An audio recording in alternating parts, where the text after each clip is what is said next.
Hello, everyone, and welcome to One Killer Podcast, episode 364. My name is Benjamin Yoder, here today to talk to you about video games. I got a couple news stories this week. Not that many, actually. I didn't find too many things that really jumped out at me. But I think we have been moving away from like covering a ton of news, right? Like you don't need to hear me say like Switch 2 or something like that, right? So it's actually about Wizardry and the Wii U. So I want to talk about those things.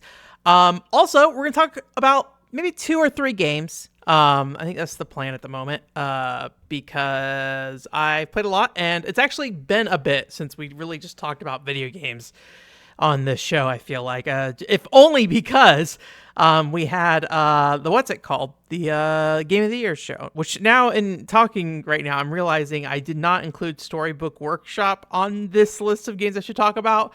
However, I'm already questioning if I have too many games to talk about on this show. So we'll save Storybook Workshop for the week after, or the month after kind of thing. I don't know. We'll see. If it gets to the point where like I'm playing too many games to keep up with on the show, maybe I need to rethink that. But this is a year of rethinking, maybe, as you may have guessed if you're on YouTube or on Spotify with an actual player open. You may have noticed this is back to a video show for right now. We're going to try this out again.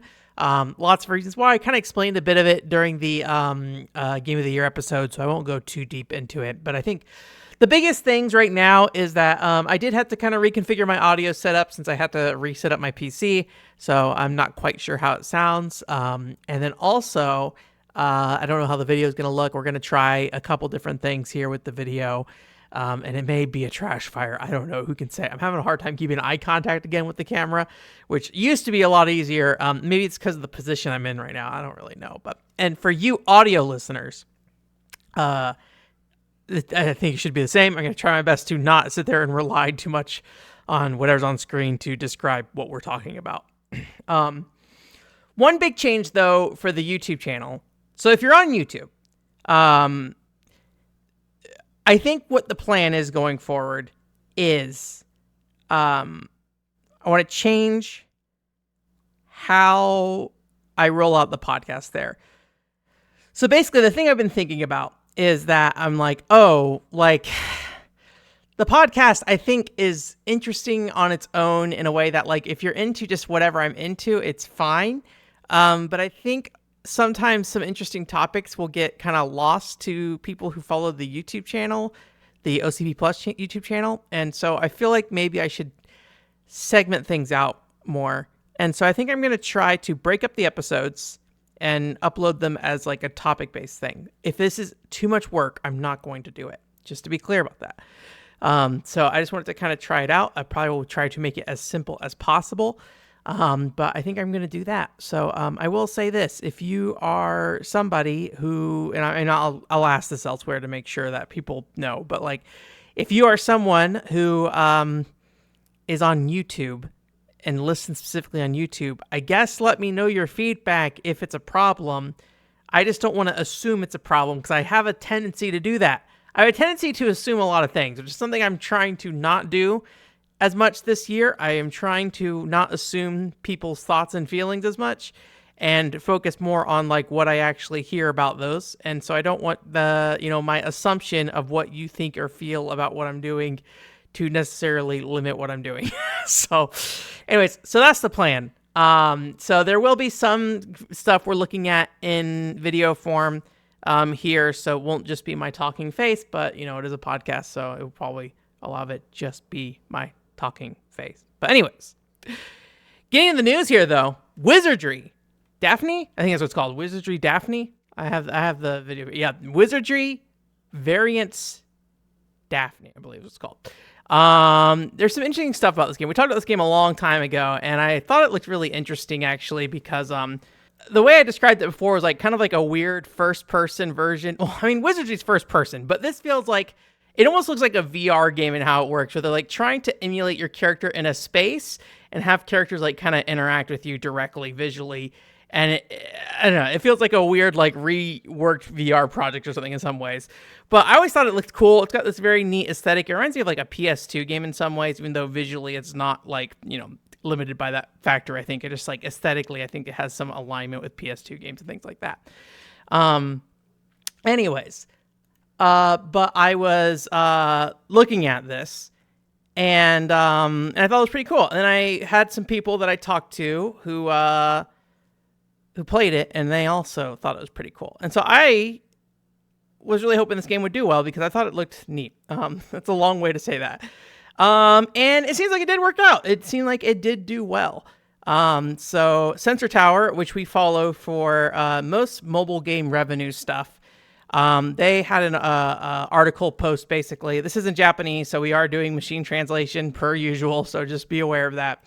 They actually talked about the fact that that they basically reached number 3 on the mobile game charts throughout October to November, and that the revenue of the company behind it, or the developer behind it, I forget what their name is, Drecom, it shot up like crazy. It went from like, let me see if I can find the data, but it jumped substantially. So what is this?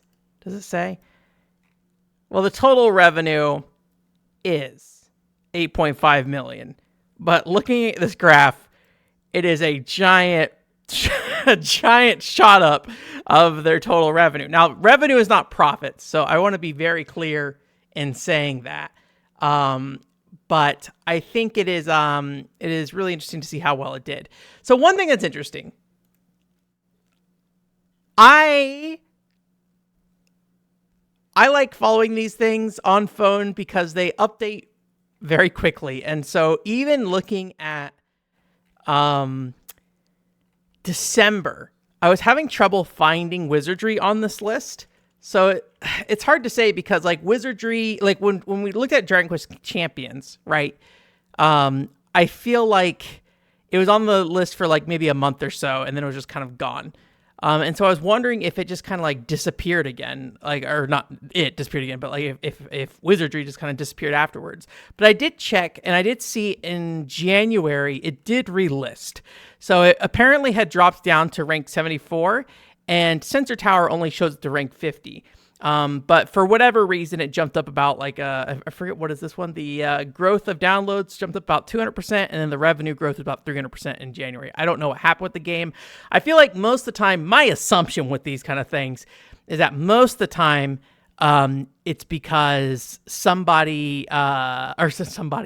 the game itself had like an update that drove people to the game kind of thing, or like a crossover event or something like that. Or maybe there's like a character that people like were really into or stuff like that. So that may or may not be the case here, but either way, it does seem like it kind of jumps back up here. It got up to 33.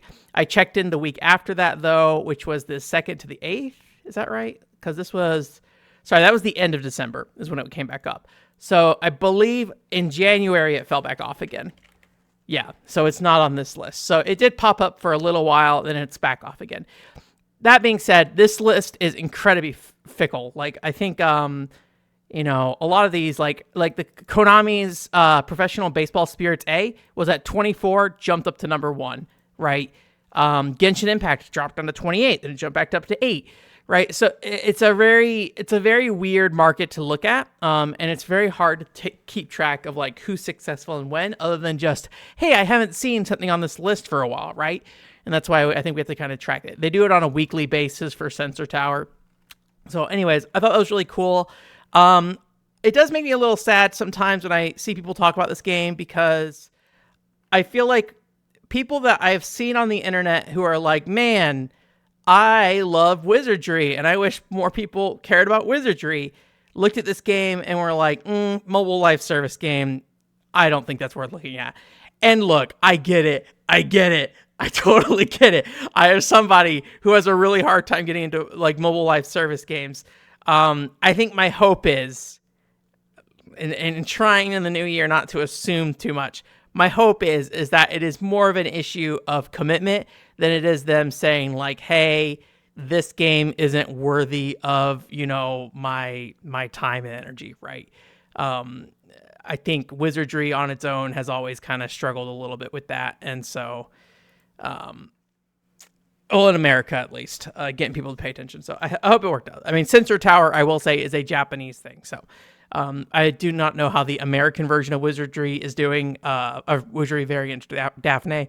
I would not be surprised if it is on a separate server, if that eventually gets shut down well before the Japanese ones. But who can really say for that? So anyways, congratulations, Wizardry Variants Daphne. You won Game of the Year, Best Success Story for a Wizardry mobile game.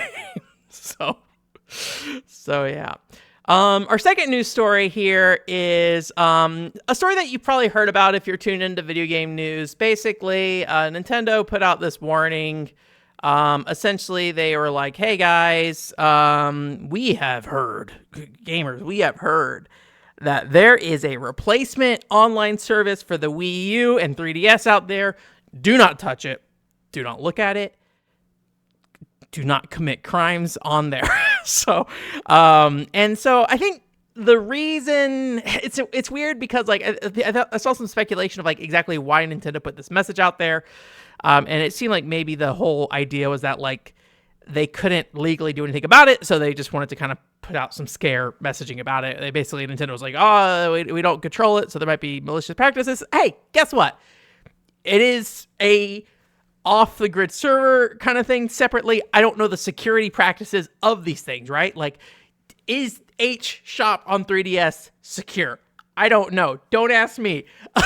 So is someone seeing that I'm downloading Senran Kagura, and what do they feel about that?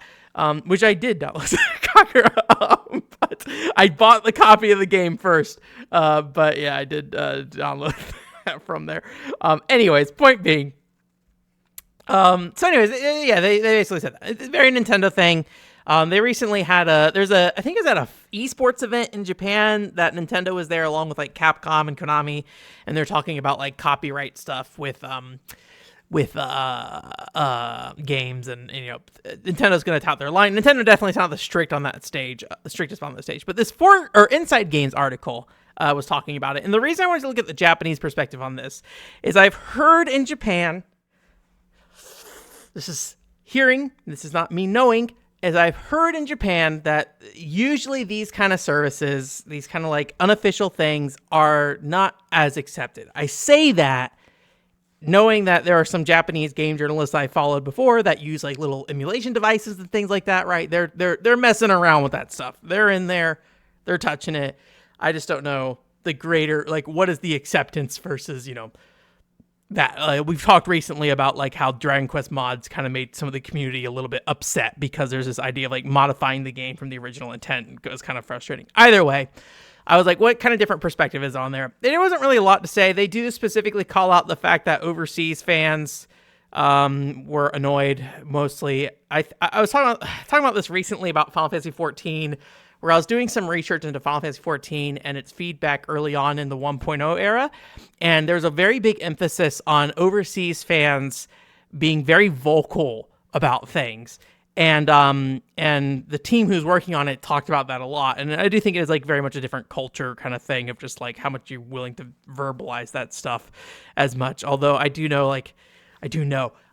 like anonymity on the internet has its role in Japan as well. And like, also like Japan is not like across the board, everybody being like, you know, I don't know what you'd call it.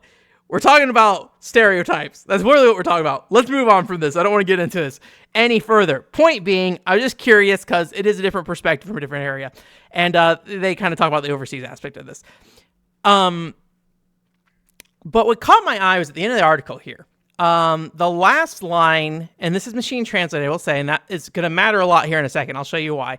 It says, we understand that you may want to play your favorite titles or classics that are no longer available. This is Inside Games, not Nintendo. But it is always important that you keep them in your memories. Please be careful when using unauthorized services. So I was like, this is an interesting line, but it is also important that you keep them in your memories. So I went back to the Japanese version, like, can I figure out what's going on here? And I noticed that there's a quote here. And I looked into this quote, and it's a quote from Final Fantasy VII Advent Children, supposedly, like in this fight with Sephiroth, basically. And I think the intention was from this quote is that, like, Cloud is saying something along the lines of, like, Oh God, what was it? Where was the translation I had for this? I have lost it. I thought I wrote down a translation for it. I have the American version of it, which I don't think is actually that relevant here. But you know what? We're just gonna drop this into Deep L real quick here. But it says, keep still in your memories. And I think I was like looking at different explanations for this in Japanese, and it really came down to like, don't show yourself again, and I want you to remain in my memory as the hero that I looked up to, kind of thing. Again, this is all machine translation of this stuff. So this is just me trying to piece some stuff together of what exactly is being said. Because in the American one, Sephiroth says, tell me what you cherish most and give me the pleasure of taking it away. And then Cloud said something, I forget what he says. He says like, I pity you because you don't understand. There's not a thing in this world I don't cherish, or something along those lines. And that doesn't necessarily line up with what's going on here. So I don't know. It's just an interesting choice. It may have just been them like throwing a meme out there and having a good time. But like this idea of like, hey, I don't know. I'm trying to figure out, like, I think what fascinates me about this is like, are they saying that it's important to keep them in your memories? Like, it's important to make sure that they're not resurfaced in a way that, is like harmful to you in some ways. I don't think they thought that deeply about it, but like, I'm just trying to figure out like, what is the intent of this line being here, right? And it's totally could just be like a meme thing. It totally could just be that, right? But yeah, I don't know. I'm just trying to figure out like why put that line there, right? And it might be just one of those things that like a Japanese meme about Cloud is lost on me, right? But I thought it was interesting because I think if the intention is to say that like, this idea that like your memories can be more powerful than the actually revisiting the thing, I think that's like a really interesting statement to make at the end of an article like that. I don't necessarily think that's the case, and I do not think I have anywhere near enough standing to say that's what's being said here. But it just kind of made me stop for a second and like think about what was going on here. And the reality is that it appears it's a Final Fantasy VII meme. That seems to be the case here. So anyways, that is that for news though. So we are going to go into talking about some video games. So unlike before, and I have no idea how this is going to go, I'm going to pull up some gameplay footage of what I've played with this video game, and we're going to have it up on screen while I play. I'm going to skip around. Hopefully I won't skip around too much. But hopefully you get a good feel for what this game is through this footage. If you have any feedback about this, let me know. I know it won't be as good as like me specifically editing footage. But the problem that came in with me editing videos around the podcast clips and things like that is a lot of the time I would end up in situations where I would spend hours just trying to get the right footage for this. And at the end of the day, what I need to do is not spend hours trying to get the right footage for this kind of stuff. So at least that's my general feeling of what we're doing here. So I'm just going to kind of like pick up this game and kind of throw it up on screen here where it makes sense. But we're going to be playing 007, or not playing, we're going to be talking about 007 Quantum of Solace. This is like a late 2000s 007 game. And at the time it got some pretty like decent praise. I don't really know why people liked it. But it was a game that is more or less like a mix of cover shooting with like stealth kind of CQC kind of stuff going on. And I was always interested in it because A, I'm just a really big fan of the Wii as a whole, and B, I like shooters on the Wii. I think the pointer controls with shooters is really cool, and I think it's like one of the more engaging ways to play a shooter, and one of the more unique ways to play a shooter. And it does feel kind of like this bridge point between what we have with gyro aiming today, but you know, with the IR pointer instead of the gyro controls. And gyro aiming has its benefits, but yeah, I think the Wii pointer in some ways still feels pretty unique. So, but this is one of those games that launched on like 7 different platforms, so it has a lot of problems. So we'll talk a little bit about that. But in the end, despite all those issues, I really enjoyed it. So it's a mix of like first person and third person shooting primarily. It basically has you go into first person when you're moving around. And then also when you go into cover, it puts it into third person kind of thing. There's also like this weird lock-on system and things like that. So it's kind of weird to target enemies and shoot them sometimes because the game really wants you to lock on to certain things when you aim down sights. So sometimes you want to shoot something, you just can't because the game really wants you shooting at something else. But overall, it works okay. The game's like pretty linear in its move or in how it progresses. So a lot of times the enemies are in front of you. It doesn't run too much into that Wii issue of like people behind you kind of thing, unless you're like very intentionally running past them. But it's a very action-packed game with like occasional bits and stealth. The QTEs in the Wii version in particular are really cool. Basically, you kind of walk up to an enemy, swing the Wii remote, and you have to point to a spot on the screen and then also press the A button. And usually that spot on the screen seems to be kind of lined up with the animation on screen as well. So it's this really satisfying feeling anytime you QTE someone and basically knock them down. And that's really the only melee in this game, is those like kind of like cinematic little encounters that you do. Its whole game is very set piece focused in general, and every encounter feels like really crafted. So I think if you are into games that feel like something's happening at all times, 007 Quantum of Solace is like really cool in that regard. Part of one of the things I really like about 007 games, honestly, is the general just like variety of environments and things like that, right? There are levels that are, in caves, and some in sewers and warehouses and casinos and stuff like that. And not only is it just like an aesthetic place that you can kind of like shoot through, I think a lot of times there's also a lot of mechanical aspects of the game as well that are pretty unique. When you're in the casino, at one point you're like playing cards and you get drugged basically, and you have to kind of like navigate your way out of the casino while being drugged. And it's like this weirdly disorienting experience that in some ways I feel like the Wii helps with, because the game kind of controls a little strangely at times, so you kind of like are wobbling through this casino. There's this like really cool tower sequence where you're like going through and just like the whole tower is basically flooding and things like that, and it's like leaning around at the same time while you're in the tower and shooting. So like the level's just like shifting while you're going around and in this gunfight kind of thing. There's like a train level where you're like going through and clearing train cars and things like that. So it's just like every moment of this game, it feels like something different's happening, and I think that's like really cool. I will say narratively, I have no idea what's going on in this game. I have never watched 007. I have played 007 GoldenEye and a couple other games. I don't even remember which ones. Nightfire on like PC, which is also a weirdly busted version of that game, I feel like. So apparently some of these levels are like from other movies, called ones being like Casino Royale. I went and looked up some clips because I was really curious, like if these sequences were inspired by sections of the movie, but it seems like I kept pulling up like different movies. So I think a lot of these come from like what the main actor had acted in. Like I think his name's Daniel Craig or something. And so, I'm far from a Bond expert. I'm the least Bond expert person to be here probably, but I think the games themselves are pretty cool. And if you don't know James Bond, I think you're probably in the similar situation with me, where it's just like, I don't really know what's happening narratively here. And things like that. Unfortunately, as much as I like this game, there's a lot of things that I kind of don't like about it.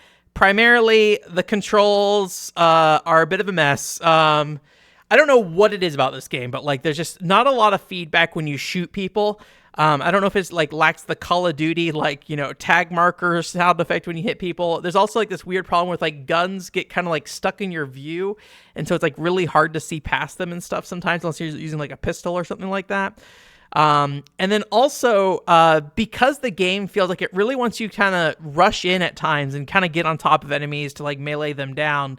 Sometimes the finickiness of the Wii remote and your ability to kind of track enemies at close range just feels a bit odd there. Also, I don't know why, but the early part of this game in particular on the Wii has a lot of frame rate issues. I feel like the later levels, it's not nearly as bad, but the early stuff in particular, I do think are kind of rough.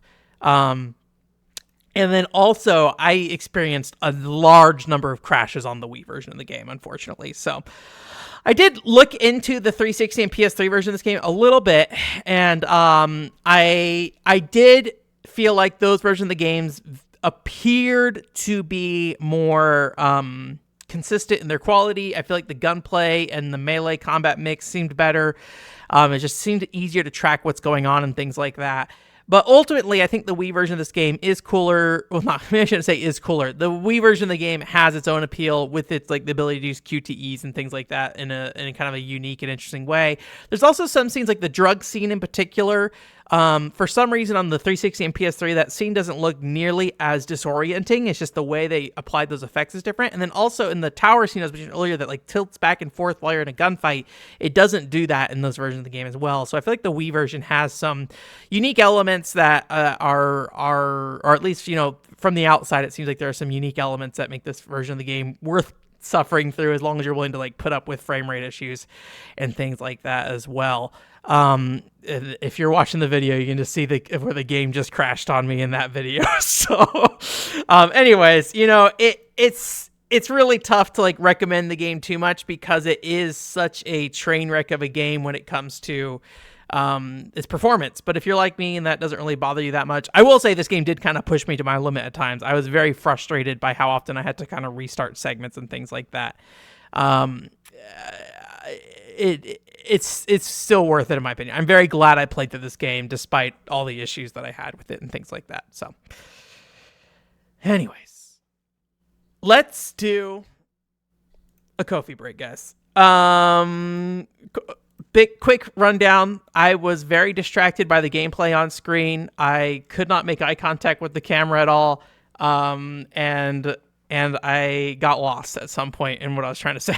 So it's a little challenging. We'll see. Hopefully the goal in the future will be not to focus so much on what's on screen and stuff. And I don't know how often I should change what's being shown on screen as well. So that's the thing. But Ko-fi breakdown, again, I haven't looked for this year yet on the Ko-fi. I'm going to go to the Ko-fi thing real quick. I'm not going to show it on screen here. You're just going to look at the PCFX Fan Club 30th anniversary background that I have going on right now. We have donations from Demo Dory. Thank you, Demo Dory, for supporting us. The $5 donation. Thank you. Thank you again for Conspicuous Snoop for the end of the year big donation last year. Just as a heads up, I did work on the Nintendo video quite a bit. I do need to go and modify the goal a bit more. So I did start like making cuts to the amount of money that's in there, because basically I'm working in hours and I'm basically draining those hours from the amount that was donated. So I'm under the 100% mark right now, but I'm just going to go ahead and use those hours. I think the way I represent that is going to be different in the future. I did provide 2 updates. I do need to provide another update at some point. Not that anyone really looked at them, but you know, if you're paying me to do those things, I feel like I should do it even if nobody actually looks at it. So I think I am going to provide a small update. The problem is, so, you know, if you know the lore of this Nintendo video, I made this video initially in 2023 about Animal Crossing. It was not good. I felt like there was no purpose to it. I felt like I had no idea what I was doing or what I was trying to say. I felt like I just kind of ended up nowhere. And there's a lot of reasons why that was the case. Part of it was because it was a fairly unscripted featured video. That was kind of the intention of it, was to try to do an unscripted feature video. And but it was maybe the worst choice for that, because I feel like my feelings about Nintendo, I really started to question them in that moment. In some ways, you know, that's kind of what this podcast is for me to air out my feelings on things and try to navigate them a little bit and figure it out. And hopefully later on down the line, I have a way to more directly convey what I'm feeling about these kind of things, right? So we shelved that video. I worked on the video again last year. I had to rewrite it a couple times. I got the final script. I started recording the video, started editing the video. I sat down and listened to the video a bit more. It was like, this doesn't really make a lot of sense still. And then so I started doing a lot of hot fixes to try to salvage the script in this position that it was in.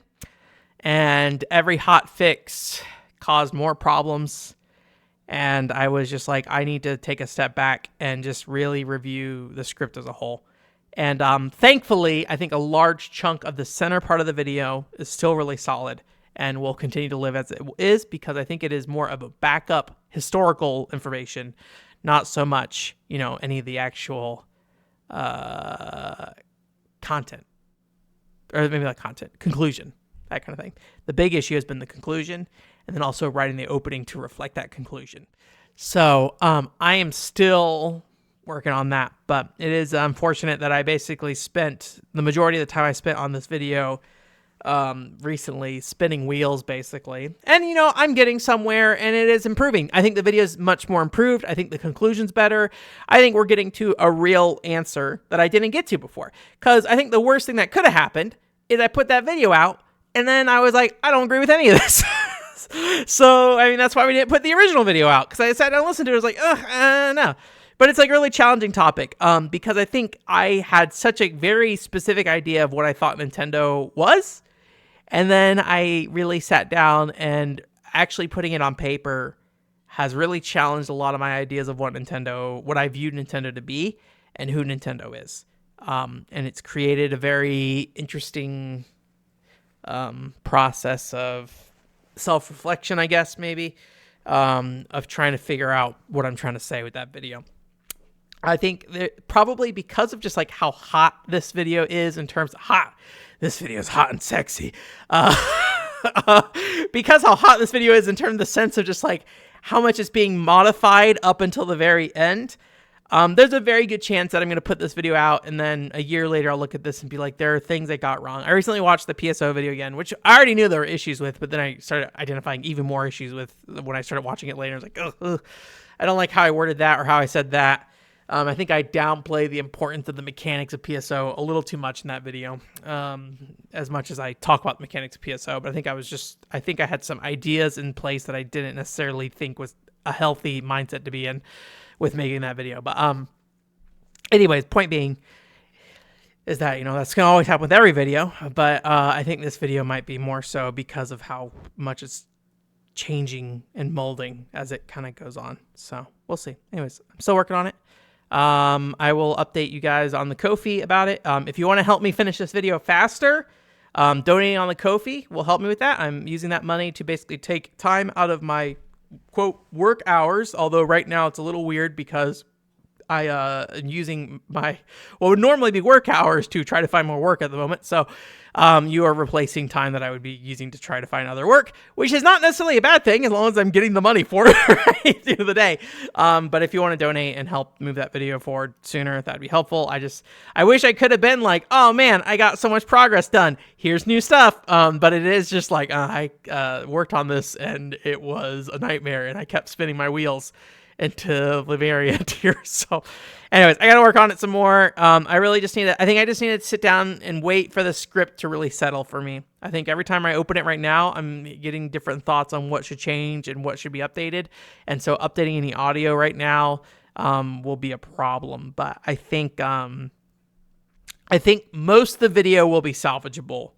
I think it just might have to move things around a little bit. But I think most of it will be salvageable in terms of what I edited. So I don't think it'll be like starting from scratch, but as in I wasted a lot of time re-recording scripts that weren't nearly ready to be reinserted to the video. So that's why I kind of took a further step back. So anyways, thank you again, Demodori. Thank you again, Conspicuous Snoop, for donating. I appreciate it. And I'll have an update on Ko-fi here shortly, hopefully. Although I kind of feel like I just gave you an update now. Maybe just leave it at that. Maybe I'll just say, go check out the podcast. So anyways, I do need to update the actual dollar amount, though, to take out the more recent hours. I spent about 3 hours on the video recently during work hour time. So I need to cut that from the donation thing. And I forget if I said already, I am going to kind of change how I present that, I think, in the donation goals. I think I want to change how that looks. I don't know when, how, or what it's going to look like. So there's an answer. An answer might be it doesn't change anytime soon, but I want to rethink it, basically. So anyways, thank you for that Ko-fi moment. Hey, guys. Let's pull up more footage for more video games. That's the wrong video game. That is a Nintendo Wii video game. I'm looking for a Nintendo Switch video game. Boy. Recently, I played Super Mario Bros. Wonder. For some reason, I thought it was just Super Mario Wonder, actually. I thought it was like a weird thing that it was just Super Mario Wonder, but no, I think it's Super Mario Bros. Wonder. Anyways, or maybe I don't know. Super Mario versus Super Mario Brothers does not matter. This is a Mario game, and I'm going to be honest with you, we are not going to talk that much about the core Mario game experience. I think that's not really something I'm really equipped to help deal with, right? I have a very hectic relation with 2D Mario. I really like Super Mario World. I do not like Super Mario Bros. 3 at all. And this is the first 2D Mario I've been interested in since literally New Super Mario Bros. Wii. And even my interest in New Super Mario Bros. Wii was very specific. The big reason I wanted to look at Super Mario Bros. Wonder is the Wonder Seed stuff caught my attention. So without getting too deep into the core game, you don't need to listen to me to know this is a really solid 2D Mario game. Controls great, looks great. The base character movesets, kind of everything you expect. Ground pound, power-ups. There's some new power-ups here. You can be an elephant, smash into things. All these things. There's other people on the internet to help you out with that whole experience of Mario. I'm here today to talk primarily about the Wonder Seeds and kind of a weird thing I had with them, and then another thing related to that. So Wonder Seeds, if you don't know, these are basically seeds that like halfway through the level, when you select or when you find them in the level, it will basically change, how the level plays. So there's like some kind of unique gimmick that's going on that impacts how the game itself plays. And so on the surface level, I'm trying to find some Wonder Seed gameplay, but this is the thing I need to not worry about. On the surface level, these things do kind of two major things. One is they either transform the world around you, or they change how your character controls. And I really love this kind of gimmicky stuff. I love variety in these kind of games. And so anytime I see this kind of stuff where it's like, hey, there's this like unique kind of element on top of a game, I'm really into it. But for some reason, I don't know what it is, the Wonder Seeds weren't really doing it for me in this game. Again, I love gimmicky things and things like that. So I was trying to figure out like why that was, and I was a little worried that I was just going to be coming away from this game being grumpy and being like, I didn't like Super Mario Wonder. I didn't think the Wonder Seeds were interesting. But at the same time, I was playing this game, and there's another type of level called the badge challenges. And the badge challenge levels were something I was really into. So basically what badges are in Super Mario Wonder is basically they give you the ability to do a variety of different actions. Basically, you can press the R button or like waggle the Joy-Con and things like that. And when you do that, it basically can do things like have your character do like a little spin, similar like the new Super Mario Brothers series. It also can have your character. What else can it do? I'm trying to remember. There's one that like lets you do a grapple hook. Like there's some really interesting stuff that the badges do.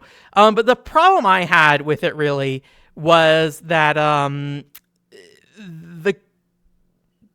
these badges feel like they are not really built for the levels that you're playing. They feel like nice bonuses that help you get through levels, and they can help you make that little extra height, or they can help save you from a bad jump and things like that. But they don't really do a lot to change the core gameplay. But when you go to the badge challenge levels, these are stages really built to challenge you with those badges. Maybe I shouldn't say challenge you. Some of them are very easy. But they are stages really built around what badges are. And those stages I found to be very, very interesting and exciting to play. And I think in some ways, those stages became kind of what I was looking for in Super Mario Wonder, that a little bit of extra gimmicky gameplay that kind of like changes how you experience the game in interesting ways. And so I don't know for sure. I'm trying to figure this out still. I think the difference is that in a lot of ways, Wonder Seeds feel a lot more passive, where they kind of change the level in like very slight ways that don't necessarily change how you play the game. I know there's a lot of examples where you can say that's not the case. Please understand, I'm just trying to like understand what I'm trying to say here. But I feel like maybe there's a little bit more of a passive feeling to Wonder Seeds versus when you get to badge challenge levels, it's this very active mechanic you have control over at all times, right? And I think that's like what makes those levels feel a little bit more interesting and unique to me kind of thing. So it's a really odd situation where like these two things in some ways should be very similar to one another, but one I very much enjoyed more than the other. And unfortunately, I will say badge challenge levels, very minimal part of this game, at least up front in the core game. I don't really do the like new Super Mario Brothers thing of like, or the Mario Brothers thing of like playing one of these games in like the special worlds and things like that. It's just like, that's not really what I'm into. The core 2D Mario gameplay is not like super something I love. It's just not something I care that much about. So you really got to capture me with your game to get me in there for the super worlds, special worlds and things like that. And this game didn't really do that. But I also don't think there's anything wrong with this game. Like, I just think the issue for me is it's just a 2D Mario game. But I'm really glad those badge levels were there. And I think it is a great game. And I think if you are into, it's kind of one of those silly things where it's like weird to say if you're into 2D Mario, but you know, if you're cool with a game being, you know, kind of more of the same, but like very polished, I will say very polished, great looking. Everything about it is, I think for most people, probably considered like a phenomenal game. But like, I feel like it is a game that builds on top of things that Mario Brothers already was doing a lot of times. And what I really wanted was something that feels like it's a bit more transformative. I think that's true for most games that I play in a lot of ways. And this game in particular, I think kind of touches on that a little bit, where it feels like it's getting a little closer to what I'm wanting out of a 2D Mario, but it doesn't actually get there. Excuse me. Oh, sneezy boy. Sneezy Ben. I'm trying to recover from that. Recover from that nose explosion. So, what are we at? 40 something minutes? All right. We're going to try to talk about Shining Blade. I think this might be rough. I'm still a little finicky about how I'm feeling about like having footage on screen while I talk about these games. I think the answer is that going forward, I need to not talk about the footage on screen and just change it if I feel like it. This is the first time we're doing this, so I'm talking about it this way. But hopefully it's not too disorienting from an audio perspective kind of thing if you're just listening. So anyways, what's this video game? Shining Blade. Shining Blade. This is a PSP strategy RPG game set in the Shining universe. I know everybody here is the biggest Shining fan. Our community is full of Shining fans. And that I've played one and I've talked about Shining once. But what really caught my eye with this game is that it actually is using the Valkyria Chronicles engine from Valkyria Chronicles 2 on the PSP, or at least one of those Valkyria Chronicles for the exact timeline when these things came out. And it's also a game developed by Mediavision. So it's Chaos Rings, Wizard of Oz Beyond the Yellow Brick Road. Most people, Wild Arms. I've never played a Wild Arms game still, but that developer, we've been talking about them for a while for a lot of different reasons, and I really like their games. So I was like really interested in what they did with the Shining series. I was really interested in what they were doing with the Valkyria Chronicles mechanics in a more like JRPG style. And I think the ultimate result is you have like a very totally okay RPG that probably doesn't have a big impact, but part of that may or may not be due to like my experiences with Valkyria Chronicles, and then also the fan translation for this game has some real issues. So anyways, basically this game is about this young teenage boy named Rage who watches up on a beach with a sword, who is also a lady. And so it basically starts this kind of like multi-nation thing where he's like traveling from nation to nation and he's trying to stop the Dark Dragon, which in the Shining world, Dark Dragon is basically the Dark Falls or the Ganondorf or Bowser of the Shining universe, right? The big bad guy that's kind of, as far as I can tell, the same between all the games. I'm not a Shining expert, just to say. And so a lot of this game as a strategy RPG is you going around and recruiting new characters, and so you have a pretty large cast of characters, and this is one of those very much character-oriented kind of JRPG style games with like romance elements and having a more, I've never really found the word for it, but it is very much a game where they're going to be selling figures and stuff of all these characters and stuff, right? They really want you to attach to these characters. So it's a pretty large cast, primarily women. There's also like some animal dudes and a few human men there, here and there. But the characters are really the focus. The core narrative is, pretty straightforward in the same way that, a Link defeating Ganondorf would be pretty straightforward. We are here to defeat Dark Dragon, and we are going to do whatever we can to do that. And there's little interesting tidbits here and there along the way, but the core story is defeating Dark Dragon. So, one thing I was not aware of before playing this game is this is technically a crossover game. It features a large variety of characters from other Shining games, including Shining Tears, Shining Hearts, Shining Winds, and a lot of these games have not been localized in English, I will say. So, there's a good chance you don't really know the lore of what's going on here. And I do feel like there are times that this game doesn't really do a great job of accommodating the player. It has times where like they'll be like, oh my god, a character is here, and they like show the character and everybody's shocked, and it's like, I have no idea who this person is. Thankfully there are animes for all those series, so if you want to watch those, you can. I did watch Shining Hearts, and I get the feeling that Shining Hearts, the anime, may not actually be in the same place of the lore as Shining Hearts, the game, despite, I think, being based on the same story. So, Shining experts, please correct me if I'm wrong. But, it's a little challenging to get into. But overall, at the end of the day, what this game is based around is character relationships. Each character has a key issue, and what you do as you go through the game is you basically battle alongside them, which builds relationships, and you unlock new cutscenes with those characters, and you earn character-specific quests. And so it's all about kind of building a closer bond to each character in the game, and some of those are more romantic bonds as well. And part of this all plays into the battles, similar to how Valkyria Chronicles has like character stories. Each character has different traits and things like that kind of impact their performance on the battlefield. So there's like usually I think like 4 or 5 of them, and so it can be like things like I'm thinking of Valkyria Chronicles versions here because maybe it didn't really play a big role in this game, but like in Valkyria Chronicles, every time like a character has like allergies, so if they go sit in like tall grass, their accuracy will be reduced because they're dealing with allergies and things like that. And this game has a thing with like, oh, these characters are brother and sister, but they hate each other, so when they're near each other in the battlefield and things like that, they'll get like a stat debuff and things like that. So this game has a very similar system in place here, and then as you kind of go through those character stories, a lot of those character traits change from negative to positive, usually the opposite of what it was. So brother and sister previously hate each other, now they get buffed when they're near each other kind of thing. So there's a lot of Valkyria Chronicles blood in this game. It's these kind of large, maybe I shouldn't say large, it's a PSP game. There are these maps, real-time maps that you take turns moving around. You pick a character, you run around the level, and they move in real time, and enemies will kind of like crossfire and shoot at you. I think every enemy in the game has a projectile typically.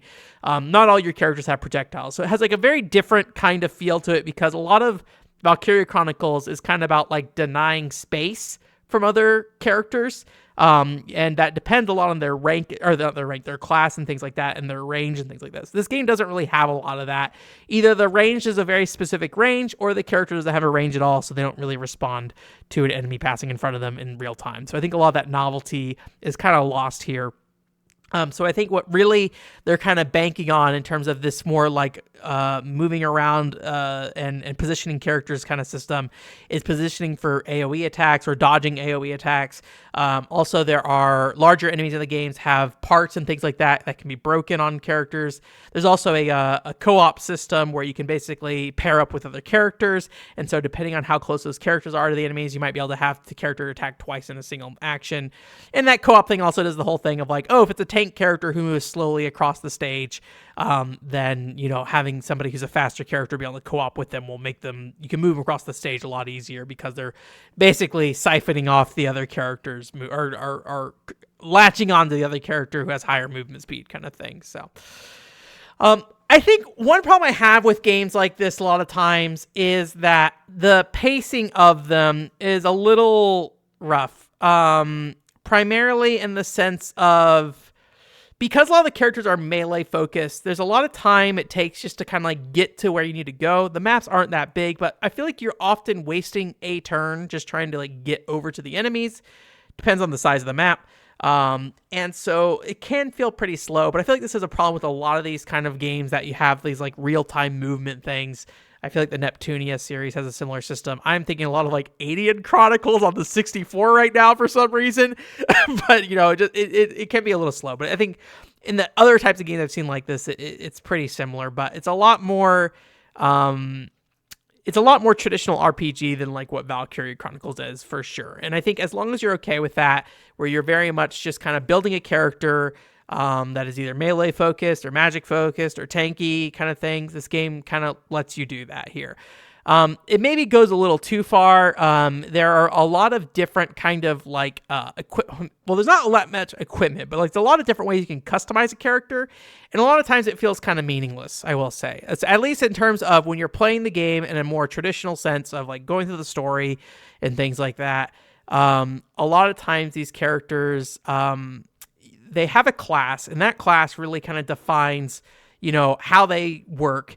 And I think those classes are unique enough that they kind of stand on their own, but then you can kind of like go much deeper and be like, oh, I want a character with like higher magic defense, or I want a character with like a higher speed stat, or I want a character who like paralyzes on hit. And again, it's all like really cool customization and things like that, but it feels kind of unnecessary for the complexity of what the game challenges you with. I kind of find this to be a problem with media vision games in general, where they'll build a lot of systems and they don't really know how to like integrate those into the gameplay itself. So as you get a lot of systems on the back end that kind of help you, or that kind of give you a lot of freedom in how to do things, but at the end of the day, like there's not really a lot of gameplay to kind of use it against. So one problem this game has, I will say, is being a fan translation. There are some issues, primarily in that it is a partial human and partial machine translation.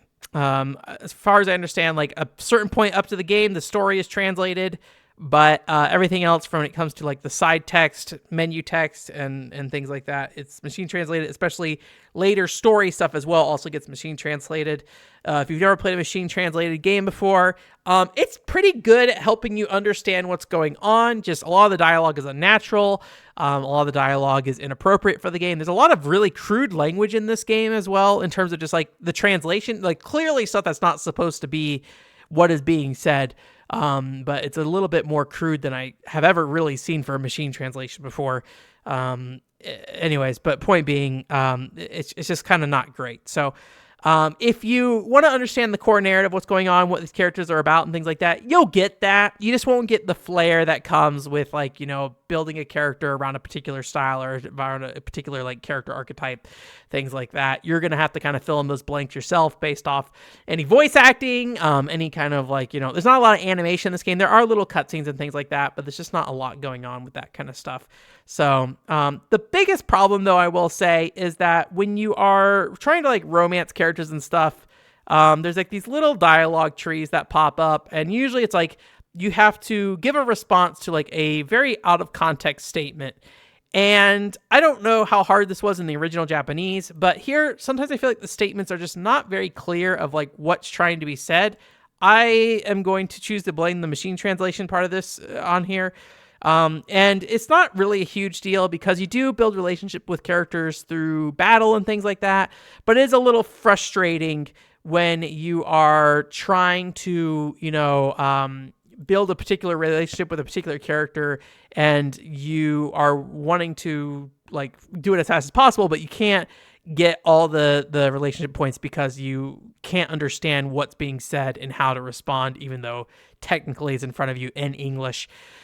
In general, this game it can be very grindy when it comes to relationships. It's also very unclear about what the requirements are for certain relationships and also what is available for you in each relationship, because there's probably like 20 to 25 characters, if not more.